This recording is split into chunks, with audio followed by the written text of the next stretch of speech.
Jesus disse: ninguém te condena. Nem eu condeno. Nem mesmo eu condeno. Naquele tempo, Jesus foi para o Monte das Oliveiras. De madrugada voltou de novo ao templo. Todo o povo se reuniu em volta dele. Sentando-se, começou a ensiná-los. Entretanto, os mestres da lei e os fariseus trouxeram uma mulher surpreendida em adultério. Colocando-a no meio deles, disseram a Jesus: Mestre, essa mulher foi surpreendida em flagrante adultério. Moisés, na lei, mandou apedrejar tais mulheres. Que dizes tu? Perguntavam isso para experimentar Jesus e para terem motivo de acusá-lo. Jesus, inclinando-se, começou a escrever com um dedo no chão. Como persistissem em interrogá-lo, Jesus ergueu-se e disse: Quem dentre vós não tiver pecado, seja o primeiro a tirar-lhe uma pedra. E tornando a inclinar-se, continuou a escrever no chão. Eles ouvindo que Jesus falou, foram saindo um, a começar pelos mais velhos. E Jesus ficou sozinho com a mulher que estava lá no meio do povo. Então Jesus se levantou e disse: Mulher, onde estão eles? Ninguém te condenou? Ela respondeu: Ninguém, Senhor.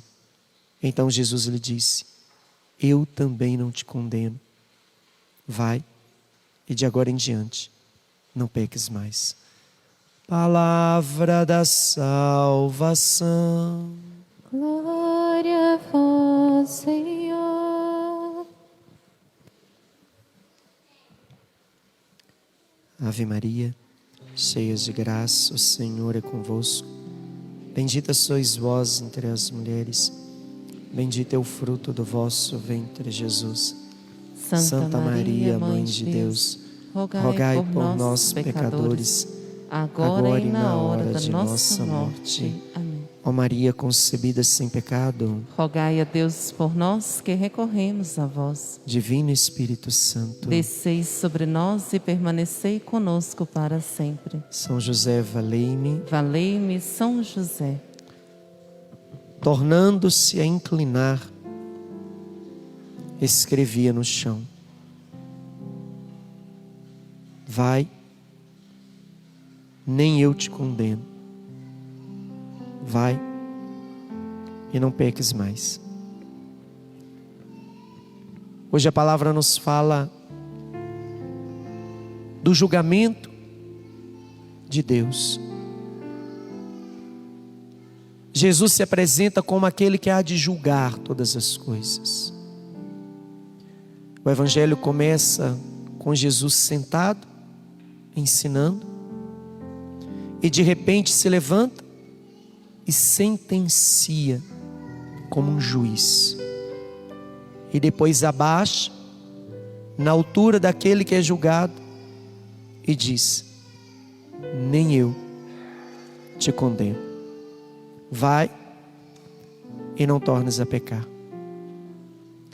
A palavra de hoje nos mostra que a misericórdia ela precisa estar acima da minha justiça. A misericórdia de Deus precisa estar acima daquilo que eu acho que é o correto, daquilo que é a minha verdade. Jamais pode estar acima da misericórdia. Jesus, todas as vezes que Ele vai ensinar, Ele sempre coloca as pessoas e a si mesmo numa posição de escuta. Estamos agora sentados, ouvindo. Processo de ensino, quando estamos na escola, na faculdade, não ficamos de pé. Nós sentamos para ouvir, para aprender. E Jesus, quando Ele vai ensinar, quando Ele não está curando, libertando, realizando atos extraordinários que nada são além de sinais para demonstrar a sua autoridade, para que as pessoas possam crer nas suas palavras.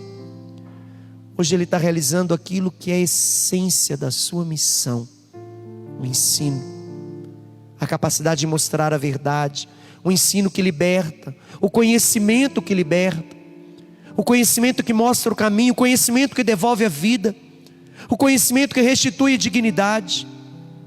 Conhecereis a verdade, e a verdade vos libertará.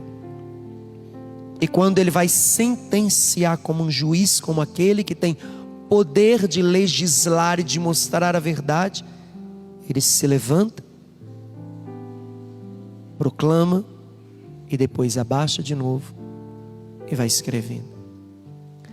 A palavra de hoje, nós estamos no 5º domingo do tempo da Quaresma, estamos concluindo, última semana. Já vamos entrar na celebração da Páscoa. E a igreja nos coloca 5 semanas, 40 dias, para que eu não celebre a Páscoa, a ressurreição do Senhor de qualquer modo, mas que eu possa chegar melhor, que eu possa me imbuir da misericórdia, me envolver da misericórdia, porque todas as práticas que nós vivemos de exercícios durante a Quaresma, oração, jejum, caridade, penitência, vigílias, tudo aquilo que eu faço tem um único objetivo: quando eu concluir esse tempo, estar melhor diante de Deus, julgar menos, amar mais, confiar mais, ter mais misericórdia, evitar de olhar os erros, os limites do outro e compreender a limitação humana pela capacidade de autoconhecimento dos seus próprios limites. E Jesus então entra no templo de madrugada para ensinar. Não é só o padre que reza de madrugada, não. Jesus gostava de ir para o templo, para o Monte das Oliveiras rezar. E entrava no templo e começava a ensinar também de madrugada. O templo estava cheio e Jesus entra, senta e começa a ensinar. Falar de Deus, falar da misericórdia, falar da vida eterna, ensinar a perdoar. E de repente, no momento que Jesus estava ensinando, de madrugada, um grupo de homens pega uma mulher em adultério e levam essa mulher num templo. O templo, no tempo de Jesus, é como a Aparecida do Norte. Gente que não cabe mais. E era o tempo todo. E quando aquela mulher é levada naquele templo, tinha tanta gente naquele lugar, e aquela mulher foi arrastada no meio do povo, foi arrastada por alguns homens e julgada aos pés de Jesus, e disseram para ele: mestre, essa mulher foi pega em adultério. E realmente foi pega em adultério. Realmente aquela mulher estava no adultério. O adultério é considerado diante de Deus um pecado que brada aos céus, contra um dos mandamentos, dos 10 que é considerado pecado mortal, que põe em risco a minha salvação: não cometerás adultério. E aquela mulher, quando é pega em adultério, ela é levada até Jesus. Mas o homem não está aqui não, só a mulher. Cadê o homem? A mulher comete adultério sozinha? Não. E quantas mulheres perderam a vida? Era lei comum. Todas as mulheres pegas em adultério, principalmente em flagrante, deveria ser levada em praça pública, colocada diante de toda a comunidade, diante de todas as pessoas, para que ela pudesse ser morta. A sentença de quem cometia adultério era a morte. Era a morte. Única sentença para quem cometia adultério. E era obrigado levar a pessoa que se foi pega em adultério publicamente, não é ocultamente, é publicamente, para ser morta. E não era qualquer tipo de morte. Imagina morrer a pedrada.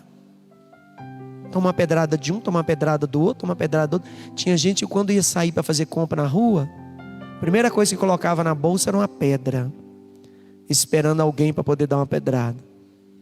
Tem gente que fica doido, né? Para ver uma oportunidade de lançar uma pedra no outro. E era comum vir um grupo de pessoas revoltadas com alguém, jogando pedras, sinal, aquela mulher foi pega em adultério.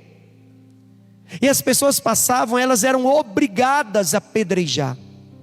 Era uma lei comum, de consenso de todos. Todas as mulheres pegas em adultério devem ser levadas em praça pública, para que esse mal seja extirpado no meio de vós, e que não haja quem cometa esse tipo de pecado, porque isso é abominável aos olhos de Deus. Era assim a lei, e deveria ser morta diante de todos, publicamente. Mas os homens, não. E essa mulher, ela foi levada diante de uma multidão. Estava no erro, mas ela foi colocada no lugar correto, aos pés de Jesus. Não tem quem vive uma experiência de pecado e que é colocado aos pés de Jesus que saia do mesmo modo. Aquela mulher foi lançada aos pés de Jesus, ela nem precisava de pedra nenhuma. Só a humilhação pública de ser levada, arrastada e julgada diante daquela multidão, eu acho que a condenação de morte ia aliviar ela da humilhação.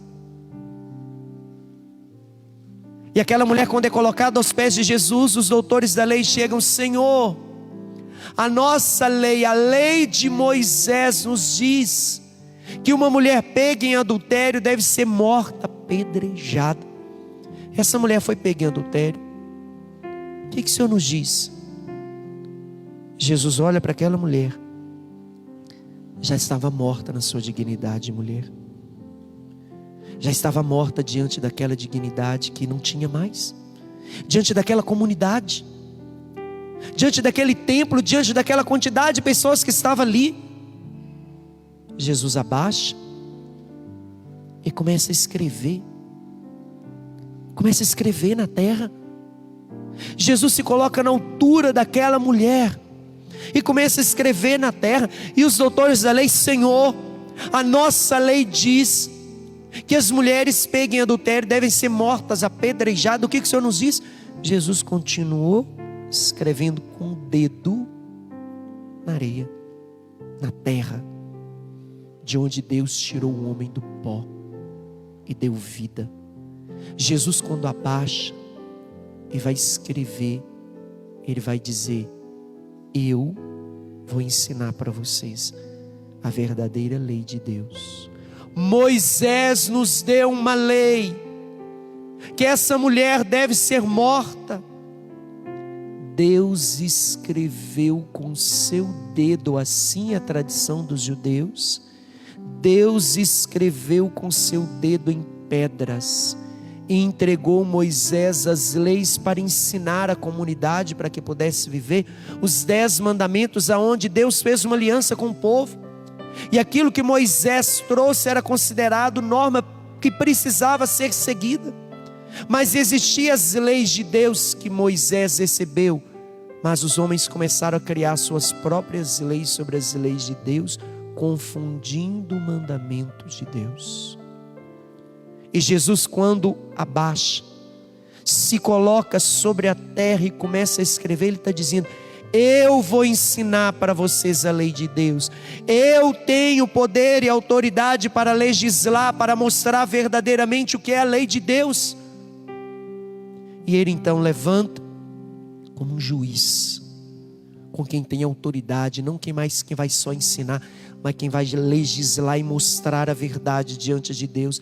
E ele então olha para todos que estão ao redor daquela mulher e diz: quem não tem pecado, pode matá-la. Quem não tem pecado algum, quem tiver com as mãos limpas, sem nenhum pecado, mata essa mulher nesse lugar. Tire a sua vida, atire nela a pedra. Mas aqueles que não têm pecado algum, você pode matar se você não tiver pecado algum. Você pode julgá-la se você não tiver pecado algum. Você pode condená-la se você não tiver pecado algum. Atire a pedra nessa mulher, você que está sem nada diante dos olhos de Deus. E ele abaixou de novo e começou a escrever Vocês receberam de Moisés uma lei, e eu vou dar a vocês o pleno sentido da lei de Deus. Porque não existe lei que não venha do coração de Jesus Cristo, que já existia antes de todas as coisas, junto do Pai, mas era chamado de o Verbo, a palavra que estava junto de Deus. O Verbo que estava junto de Deus, tudo foi criado por Ele, para Ele, é nele que todas as coisas se mantêm. É Ele que vai nos dar a conhecer a verdadeira lei de Deus. É Ele que faz o sentido pleno, verdadeiro do cumprimento de toda a lei, de todo o mandamento que vem de Deus. E Ele então abaixa e continua escrevendo. E os doutores da lei que compreendem a Sagrada Escritura, inteligente, conhecedores da palavra de Deus, eles entenderam o que Jesus estava fazendo. Quando Jesus estava escrevendo na terra, o dedo que Jesus utiliza, simbolizando o dedo de Deus, que determina, que orienta, que mostra o que é certo daquilo que é errado, os mandamentos, a lei que eu preciso seguir. Jesus estava dando para eles o verdadeiro sentido. Jesus está falando aqui com pessoas que eram conhecedoras da lei de Deus. E quando ele faz esse gesto de escrever na terra, ele está mostrando e fazendo recordar a lei de Moisés e o sentido verdadeiro que Deus vai dar de compreender que mandamento é esse de Deus. E quando todos saem, não fica ninguém, nenhum. E a palavra nos fala que saíram todos, a começar por quem? Pelos mais velhos. Por que os mais velhos? Viveram mais, pecaram mais, a consciência pesou mais rápido. E cada vez que saía uma pedra caía. Puf, tuf. E cada pedra que caía era sinal da ressurreição daquela mulher. E depois que saíram todos, Jesus abaixa de novo na mesma altura daquela mulher. Um Deus que desceu do céu, que assume a nossa natureza humana, mesmo sem deixar de ser Deus, se rebaixa a condição de criatura, para levantar a criatura à condição de Deus. Tão divino, que quis ser humano. E revestiu a nossa humanidade para tirar-nos da condenação, para tirar-nos do lugar de julgamento, para nos levantar à comunhão e à dignidade de imagem e semelhança de Deus. Aquilo que Jesus faz com essa mulher é aquilo que Ele faz com a humanidade inteira. Ele então abaixa, e quando está sós com aquela mulher, Ele vai chamar ela de quê? Mulher. Como que Jesus chama sua mãe? Mulher. A primeira criada por Deus era chamada de mulher. Ossos dos meus ossos, carne de minha carne, isso era chamada de mulher. Criada, comunhão plena, sem pecado algum, pura, imaculada. Duas únicas mulheres que Deus fez pura, imaculada, Maria e Eva. E Jesus, quando chama ela de mulher, Jesus está trazendo a imagem daquela primeira mulher que foi feita a imagem e semelhança de Deus, e que se perdeu pela desobediência, mas que Deus jamais abandonou.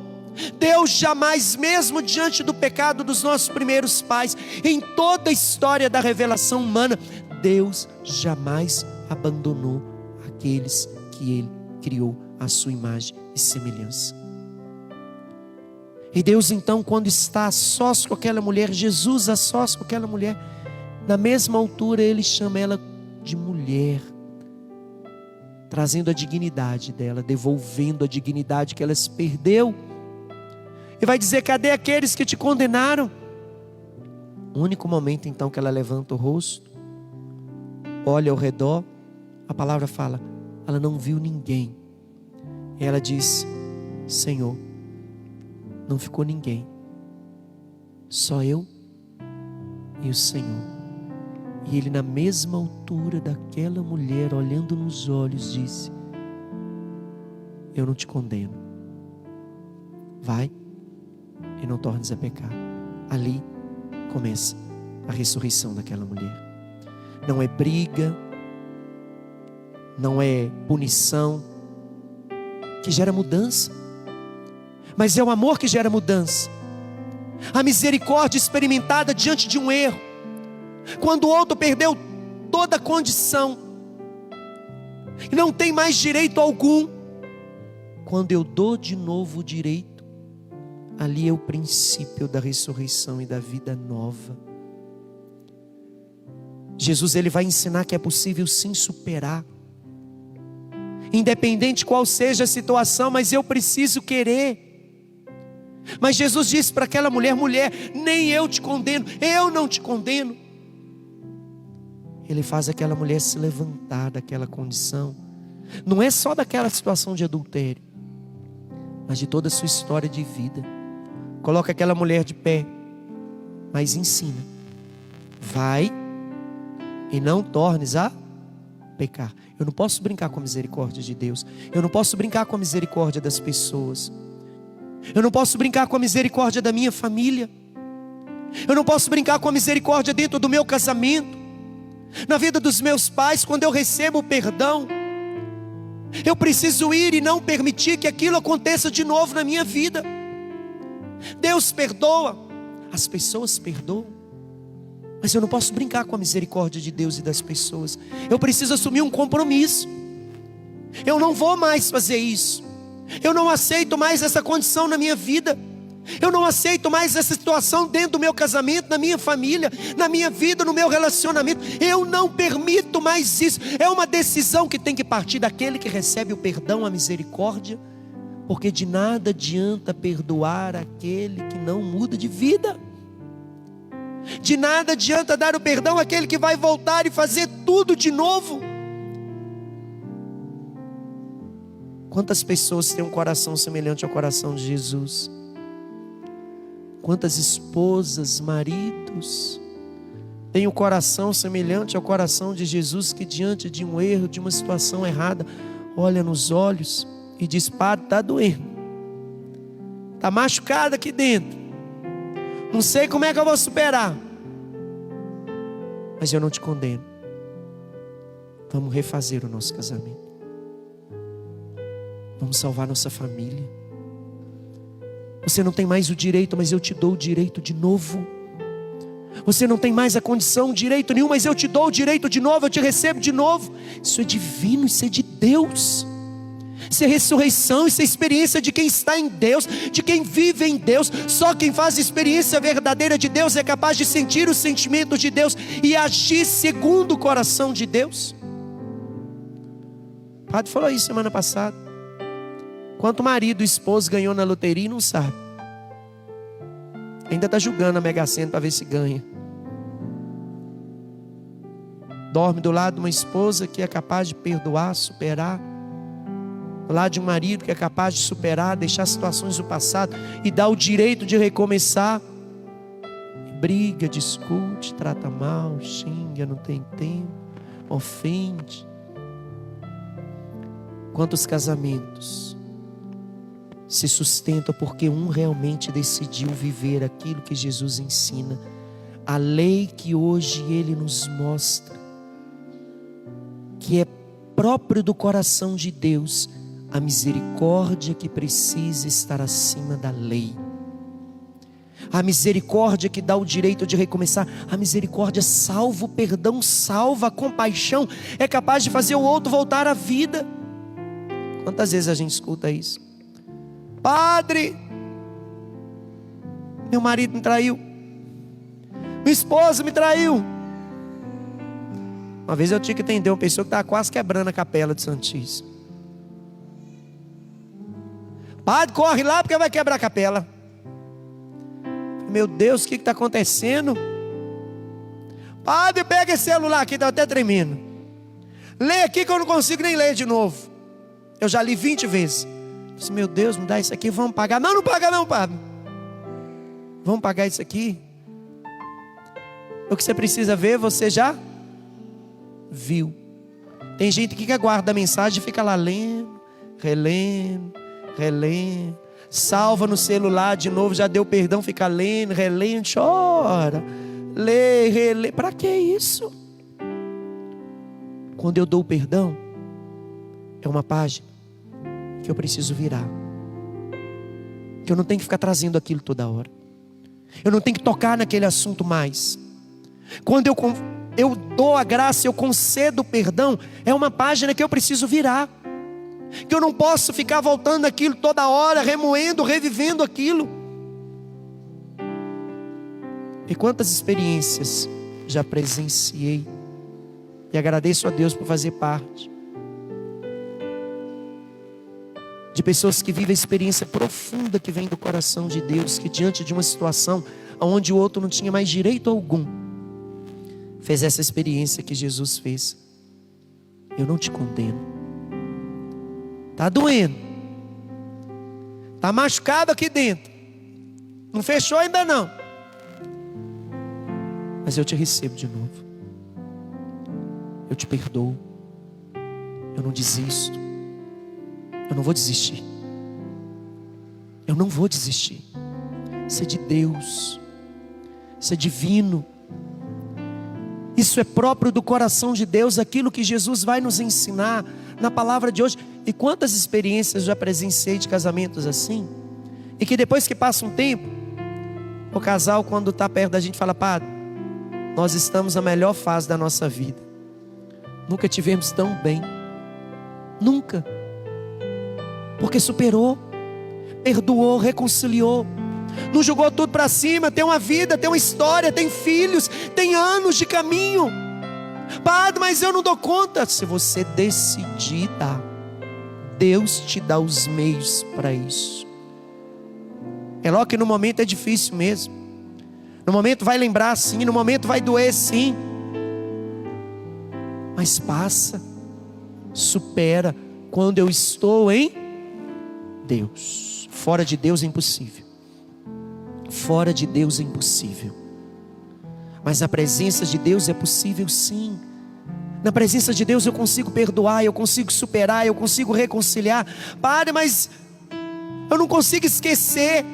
Você não vai esquecer. Você vai lembrar sem sofrer. Esse é o tempo. É a presença de Deus. É o exercício do perdão diário. E vai chegando determinado tempo que lembra aquilo, não incomoda mais. Quando se faz verdadeiramente o ato interior de perdão, que é decisão, aquilo que é próprio do coração de Deus. Casamentos, situações, relacionamentos que podem ser salvos quando um decide superar a dor recebida pelo outro. Mas se os dois se fecham, dificilmente chegam a um lugar. E no casamento, nos relacionamentos humanos, quando são relacionamentos saudáveis em Deus, tem desafios sim, mas vai se aprendendo no dia a dia a superar, a conversar, a perdoar. Isso é sinal de relacionamento maduro.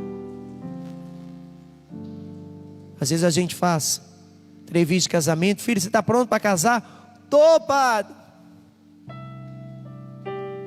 Não sabe que relacionamento maduro, para estar pronto para casar, significa diálogo, perdão, superação. E às vezes o outro é bom até o momento que não gera um sofrimento em mim.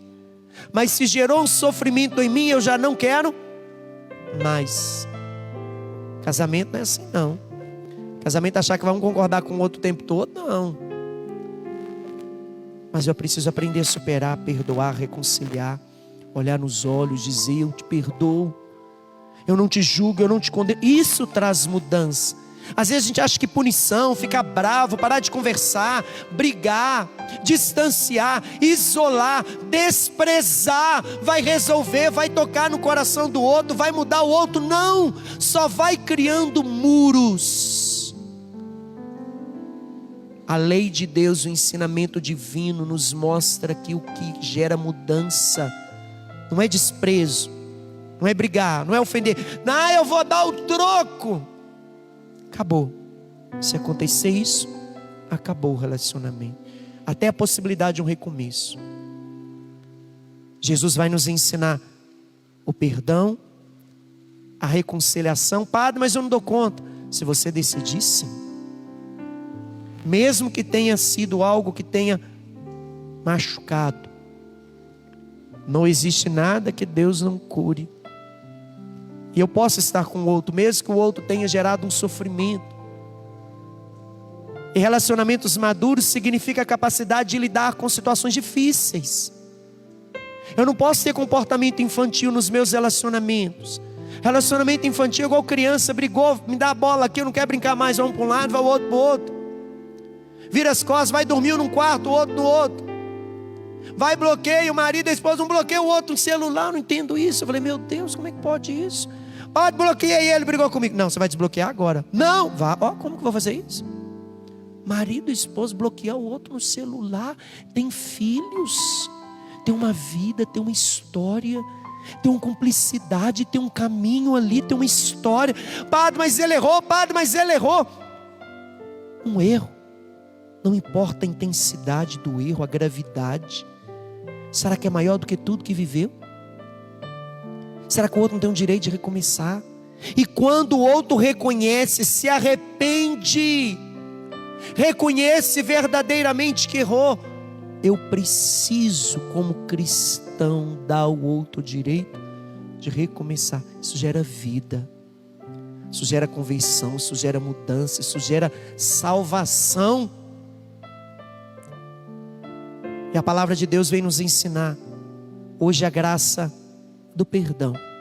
E quando nós vivemos isso, nós vivemos aquilo que Deus nos pede de sermos a imagem e semelhança de Deus. Com certeza essa mulher nunca mais permitiu adultério na sua vida, porque ela foi amada de verdade, sem julgamento, sem julgamento. Jesus não desistiu dessa mulher. E quantas vezes nós desistimos do outro quando o outro apenas erra uma única vez? Ou quando fez algo que errou, a gente desiste, a gente não quer saber mais. A gente vai querer buscar a nossa vida e vai dando cabeçada para a vida fora. Vai se machucando, vai se ferindo. Porque tudo aquilo que a gente não supera se repete. Só muda de pessoas, muda de lugar, de situações, mas tudo que eu não supero vai se repetindo na minha vida. E a palavra de hoje vai nos ensinar: o perdão gera conversão, a misericórdia gera mudança. O perdão traz a salvação, traz a vida nova. Aquilo que Jesus vai escrever, Ele vai mostrar a verdadeira lei de Deus. Todos os exercícios quaresmais, tudo aquilo que eu faço tem de me levar a ter um coração como o coração de Deus, ter um coração semelhante ao coração de Jesus, que é capaz de perdoar e dar o outro direito, mesmo que o outro não tenha mais esse direito. Isso gera vida. A gente acha que não tem mais jeito. Que o Senhor nos ensine a viver essa palavra, que nos conceda um coração como o coração de Jesus, misericordioso. E estaremos então preparados para celebrarmos a Páscoa do Senhor, vivendo verdadeiramente aquilo que Deus quer de nós, imagem e semelhança de Jesus Cristo.